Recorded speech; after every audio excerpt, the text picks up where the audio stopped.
banyak impak daripada kenyataan baru daripada Pertubuhan Kesihatan Sedunia yang menghantar amaran kepada Kesatuan Eropah mengenai jangkaan wabak COVID-19 dijangka makin memburuk dan meragut nyawa yang lebih tinggi bermula pada Disember hingga 1 Mac apabila datangnya musim luruh di Amerika Syarikat. Berarti ada 4 bulan yang paling kritikal yang sedang digambarkan oleh Kesatuan Eropah.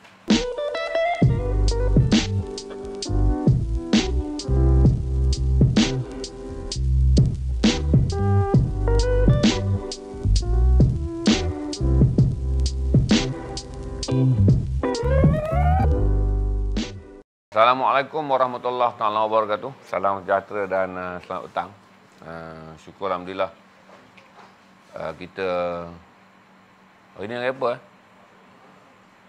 Rabu. Kita bertemu kembali dalam hari Rabu, Arba'ah, hari yang keempat dalam kalender Islam, Arba'ah. Saya tunggu angka untuk mula update berita terbesar yang paling menggemparkan yang dirilis pada pukul 3 pagi semalam di Al Jazeera. Dan saya fikir kata besok lusa quoting ataupun viral mengenai story ini akan merebak di seluruh dunia. Dan saya fikir kata ada banyak impak daripada kenyataan baru daripada Pertubuhan Kesihatan Sedunia yang menghantar amaran kepada Kesatuan Eropah mengenai jangkaan wabak COVID-19 dijangka makin memburuk dan meragut nyawa yang lebih tinggi bermula pada Disember hingga 1 Mac apabila datangnya musim luruh di Amerika Syarikat. Berarti ada 4 bulan yang paling kritikal yang sedang digambarkan oleh Kesatuan Eropah. Saya tunggu angka 400, saya tunggu angka untuk bagi tahu pada saudara. Untuk pengetahuan saudara, setakat ini di seluruh dunia angka jangkitan telah melebihi 10 juta orang dengan 250 juta kes jangkitan dan membabitkan lebih 5 juta angka kematian. Daripada 5 juta angka kematian, bermula daripada wabak ini melanda Eropah pada Januari 2020 hinggalah bulan ini, kematian di Eropah hanyalah 1.5 juta orang. Saudara bayangkan dalam tempoh 20 bulan yang dihitung oleh WHO mengikut data yang telah diberikan oleh semua negara-negara Eropah, terutamanya EU, 27 buah negara dalam Kesatuan Eropah. Total kematian di Eropah hanyalah 1.5 juta daripada 5 juta kes kematian global di seluruh dunia. Ini termasuk juga angka kematian yang tinggi yang datang daripada Amerika Syarikat dan India. Amaran yang terbaru adalah 700,000 kes kematian baru. Kena ingat tuan-tuan, WHO menghantar isyarat bermula musim salji. Dah musim salji di Rusia. Dan musim sejuk telah bermula memasuki pintu masuk di kebanyakan negara Eropah. Ingat hinggalah 1 Mac, unjuran kematian adalah 700,000 orang. Kalau mengikut unjuran WHO berdasarkan ledakan wabak yang sedang berlaku dengan teruk di Eropah sekarang. Jadi bayangkanlah kalau dalam tempoh 18 ke 20 bulan sebelum ini, keseluruhan kematian bagi kes di Eropah hanyalah 1.5 juta. Kali ini akan meningkat 700,000 dalam tempoh 3 bulan. Iaitu Disember, Januari, Februari. Kerana menjelang 1 Mac saja, WHO mengatakan jumlah kematian baru adalah 700,000 orang. Ini memberi gambaran kenapa. Saudara dah lihat kenapa Denmark menjalankan tindakan yang paling ekstrim, iaitu mewajibkan suntikan vaksin dan mereka yang tidak divaksin lockdown, tidak boleh keluar daripada rumah. Denmark mengunjurkan lockdown di seluruh negara, dah bermula 4 hari lepas. Dan pada masa yang sama juga, walaupun ada kelonggaran pergerakan keluar untuk beli barang, beli apa, mereka yang berusia 12 tahun ke atas yang tidak divaksin, di lockdown di rumah. Berarti mengalami perintah kuarantin wajib berada dalam rumah dan tidak dibenarkan keluar. Dalam masa yang sama, saudara juga tahu Jerman dalam usaha untuk mewajibkan pemvaksinan. Pemvaksinan tidak akan menjadi lagi option. Saudara dah tahu bahawa Perancis mengekalkan di mana perintah larangan orang yang tidak divaksin, unvaccinated dia gunakan istilah sekarang ni, tidak dibenarkan berada di dalam tempat awam, masuk ke dalam premis awam menggunakan semua jenis kenderaan pengangkutan awam. Hal yang sama juga dilakukan di Belanda. Belanda telah melancarkan perintah berkurung juga 4 hari yang lalu, di mana berlaku rusuhan yang besar di bandar-bandar utama, terutamanya Rotterdam. Jadi bila saya gambarkan pada saudara editorial mengenai fenomena luar biasa yang berlaku di Eropah, barulah hari ini kita tahu sebab dia adalah kerana unjuran tersebut telah diisytiharkan ke seluruh dunia oleh Pertubuhan Kesihatan Sedunia. Berarti Eropah akan melalui gelombang yang keempat terbesar dalam tempoh 3 bulan. Kalaulah unjuran angka kematiannya 700,000 tuan-tuan, berarti kita boleh menjangkakan jangkitan ini akan melebihi 10 juta penduduk Eropah. Berarti kalaulah unjuran kematiannya 700,000, biasanya kematian dah 20 ke 3%. Berarti kita sedang bercakap 10-20 juta kes baru yang akan melanda keseluruhan Eropah. WHO tidak mengunjurkan angka jumlah jangkitan total yang dijangka berlaku dalam 90 hari kiraan menjelang 1 hari bulan Mac, tetapi unjuran kematiannya yang menakutkan, iaitu 700,000 new death toll. So, dapat tengok petikan Keratan Akhbar yang Mahfuz letakkan, yang Al Jazeera rilis, dan saya fikir kata saya stream hari ini, tapi malam ni akan menjadi berita utama, besok akan mulai viral. Dan saya fikir negara-negara Eropah yang ada, termasuk negara-negara yang telah melalui traumatik teruk bagi kes COVID-19, termasuklah United Kingdom dan juga Itali, berkemungkinan akan juga mengambil beberapa langkah drastik.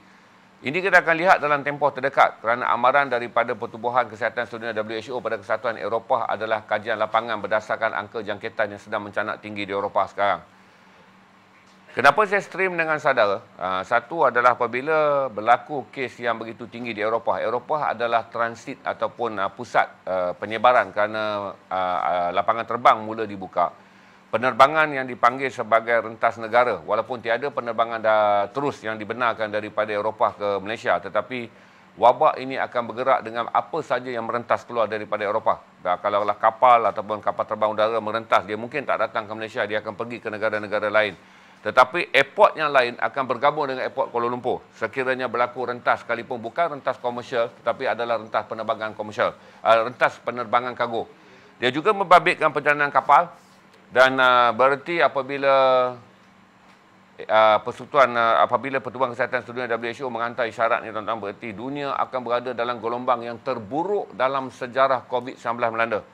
Ini adalah gelombang terburuk kerana selama 18 ke 20 bulan hanya 1.5 juta kes kematian dilaporkan di Eropah. Tetapi WHO menganjurkan dalam tempoh 90 hari bermula Disember ni, angka kematian adalah 700,000. Iaitu dalam tempoh 3 bulan, kematiannya separuh daripada jumlah kematian yang telah dicatatkan dalam tempoh 18 hingga ke 20 bulan. Jadi saudara tak perlu pening kepala, masuk saja ke Al Jazeera, masuk ke saja kepada WHO New Death Toll Warn, EU, cukup perkataan tu. Saudara akan dapat story tu, terbentang keluar. Saudara boleh baca detail dia. Di mana unjuran angka kematian di Eropah sebelum ini hanyalah 1.5 juta. Berarti unjuran 700,000 adalah tinggi. Jadi saya fikir saya share dengan saudara stream ni kerana berita ni adalah berita yang baru semalam dirilis di Eropah pada pukul 3 pagi. Pukul 3 pagi Malaysia. Berarti dia sekitar pukul tolak 8 jam. Dia sekitar pukul 5 petang. 5, 7, dia sekitar pukul 8 malam. Sebab kita 8 jam berbanding Eropah. Kerana Al Jazeera rilis itu, berarti pukul 8 malam di Eropah berita ni dirilis oleh WHO dan dipetik oleh semua media-media utama. Saya sempat melihat news Al Jazeera pukul 3 pagi, news hour, breaking special news tu. Dan inilah berita yang terbesar. Itu yang saya share pada saudara kerana berhati-hati bahawa apabila unjuran ini dilaporkan di Eropah kerana musim sejuk dijangka menjadi musim wabak, kerana musim sejuk juga menjadi musim trend wabak sesama di Eropah. Berarti kadar daya tahan imuniti tubuh merendah ketika sesama melanda. Dan ini akan membuka ruang kepada jangkitan ini. Kerana Eropah juga banyak negara mempunyai kadar pemvaksinan rendah. Ini menjadikan mereka yang langsung tak divaksin. Tuan-tuan, apabila divaksin pada tahap sekarang, Eropah menjangkakan 1 dan 2 yang banyak. 3, 4 dan 5 biasanya rendah daripada 3%. 3, 4, 5 ni dia rendah daripada jumlah total jangkitan 3%. Kebiasaan. Dan selalunya 3, 4, 5 adalah angka yang rendah bagi mereka yang telah divaksin. Kalau mereka yang tak divaksin, automatik dia lebih terdedah. Kerana yang divaksin biasanya 98% akan menerima jangkitan tahap 1, 2 dan 3. Ingat hanya 2% saja yang pergi 4 dan 5 itu terdedah kepada kematian. Tetapi dengan 700,000 orang yang diunjurkan oleh WHO akan menempuh, akan dijangka maut dalam serangan wabak gelombang baru di Eropah pada musim sejuk hingga musim pembukaan musim luruh 1 hari bulan Mac. Saudara boleh bayangkanlah berapa pula jumlah jangkitan. Kalaulah sekarang ni jangkitan di Eropah berpuluh-puluh juta hanya menyebabkan kematian 1.5 juta orang. Saudara boleh bayangkan berapa puluh juta pula yang akan menjangkiti keseluruhan penduduk Eropah ni apabila unjuran angka kematian adalah 700,000. Jadi tak perlu risau, tak payah ambil detail kat saya. Saudara baca man-man tenang-tenang dengan Google. WHO warns EU 700,000 death toll. Update news, jom masuk. Semua akan ada, saya berani jamin. Tapi baca daripada Al Jazeera sebab saya favor di portal Al Jazeera kerana reportnya ringkas padat. Biasanya Al Jazeera mengeluarkan berita-berita besar yang dipanggil sebagai feed news ni. Dia dalam 8 ke 12 para. Lepas tu kalau saudara rajin, bacalah analisis. Tambah je dekat perkataan analisis di belakang dalam bahasa Inggeris. Jadi saudara akan dapat banyak detail analisis. Yang biasanya detail analisis ni dikeluarkan oleh portal-portal barat. Saudara boleh baca daripada BBC, saudara boleh baca daripada Daily Mirror, Sunday Mirror.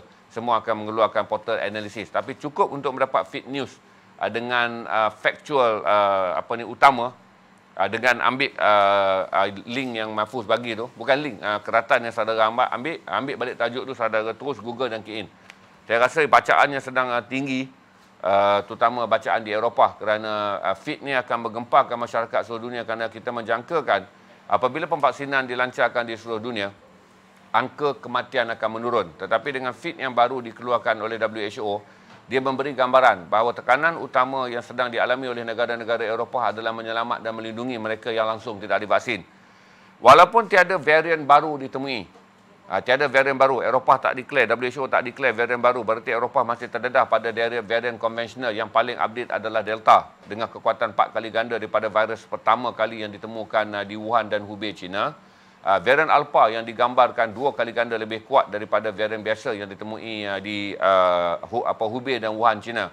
Delta adalah made in India, Alpha adalah made in UK. Manakala ada lagi virus yang dipanggil Lambada dan 6 bersaudara yang datang daripada Amerika Latin. Lambada dan 6 bersaudara dikategorikan sebagai menghampiri bahaya Delta. Berarti sekiranya 3 virus utama yang menjadikan dunia kucak-kacir dan menjatuhkan keberkesanan dos vaksin, hingga Sinovac diturunkan serendah 29% keberkesanan kerana serangan vaksin ini, kerana serangan virus ini, keberkesanan vaksin seperti Sinovac diturunkan ke parah 29%. Berarti walaupun saudara ambil Pfizer, ambil AstraZeneca, kemungkinan keberkesanan vaksin ini juga turun 50%. Sebab itulah Malaysia mempercepatkan proses booster.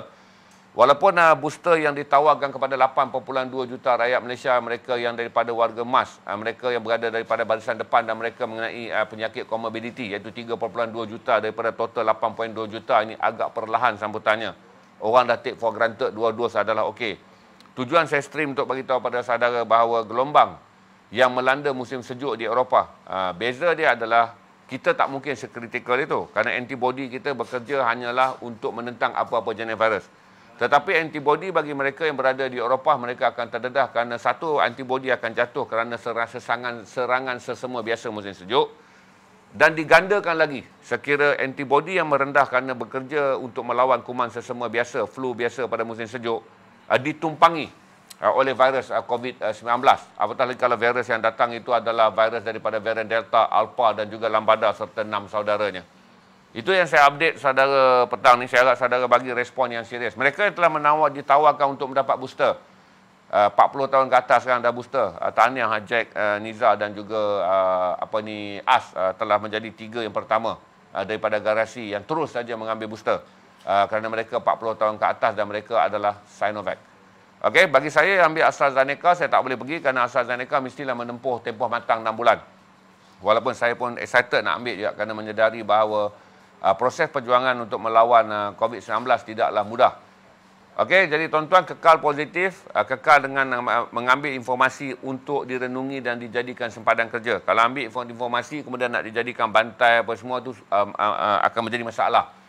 Saudara yang nak mengekalkan bacaan Al-Kahfi, teruskan. Alhamdulillah, saya bersyukur kerana itulah surah yang patut kita baca. Kekalkan bacaan doa iftitah di dalam solat kita, jangan skip. Baca doa iftitah, sungguhnya ibadahku, semua solatku adalah untuk semata-mata kerana Allah Ta'ala. Dan keluar daripada solat, pastikan, seperti Allah kata, hendaklah kamu berdoa dan berusaha. Dan salah satu usaha yang kita nampak relevan adalah menumpangi usaha yang telah ditemui para saintis Eropah berkenai, walaupun tiada jaminan pulih total, tetapi sekurangnya sistem imunisasi tubuh, sistem immunity tubuh akan berada dalam paras yang lebih baik. Itu update saya yang paling mengejutkan petang ni dan saudara terus saja pergi ke link tu untuk baca. Dia mencemaskan tuan-tuan kerana banyak berita baik semalam di mana laporan berita ekonomi juga dilaporkan dengan baik di mana harga minyak meningkat tinggi kerana permintaan penerbangan antarabangsa. Permintaan industri juga tinggi, tapi saya fikir dengan angka yang baru harga minyak akan kembali jatuh. Dengan pengumuman WHO mengenai unjuran 700,000 kematian di Eropah serta banyak negara-negara Eropah telah membuat pengisytiharan bahawa mereka berada dalam zon lockdown, terutama Denmark dan juga Perancis serta Belanda, dan saya rasa Jerman akan umum pada bila-bila masa. Sekarang saya tengah tarik link ke Itali. Saya tengok Itali update, masih lagi Itali dalam keadaan belum mengeluarkan sebarang kenyataan terhadap tindak balas apa yang telah dilakukan oleh negara-negara lain. UK masih lagi nampak slow and steady kerana UK dalam plannya adalah pada 1 bulan Januari tahun 2022, flu COVID-19 yang mencapai tahap 1 dan 2 hanya akan digazetkan dalam flu. Tapi dengan perkembangan terbaru ini, saya tak fikir UK akan mampu melaksanakan pelan pemulihan negaranya dengan menjadikan mereka yang telah pun menerima suntikan 2 dos yang dijangkiti COVID pada tahap 1 dan 2 akan dikira sebagai flu. Saya kata mustahil kerana gandengan serangan flu musim sejuk yang menurunkan kekuatan sistem imuniti tubuh kerana sistem imuniti tubuh terpaksa bertahan melawan cuaca sejuk. Pada waktu yang sama sekiranya varian Alpha made in UK dengan kekuatan 2 kali ganda dan varian Delta dengan kekuatan 4 kali ganda dan varian Alpha serta 6 saudaranya yang dianggarkan berada antara 3 ke 4 menyerang seluruh bumi Eropah, berarti apa yang diunjurkan oleh WHO akan menjadi kenyataan. Itu saja. Ambil benda ni sebagai pengajaran. Saya lagi sekali mengingatkan tuan-tuan yang mana bapa, saudara-saudara yang saudara dah kempen dan saudara dah pujuk atau mereka dengan rela hati pergi kepada 2 dos dan mereka tersenarai antara 8.2 juta orang yang sepatut pergi pada dos ketiga, termasuk comorbidity ni yang 3.2 juta orang ni, sertai program ni. Dan tahniah kepada mereka yang berusia 40 tahun ke atas yang mengambil Sinovac yang telah pun diberi tawaran booster dengan walk-in je. Segera pergi ke semua klinik yang disenaraikan untuk booster diri saudara.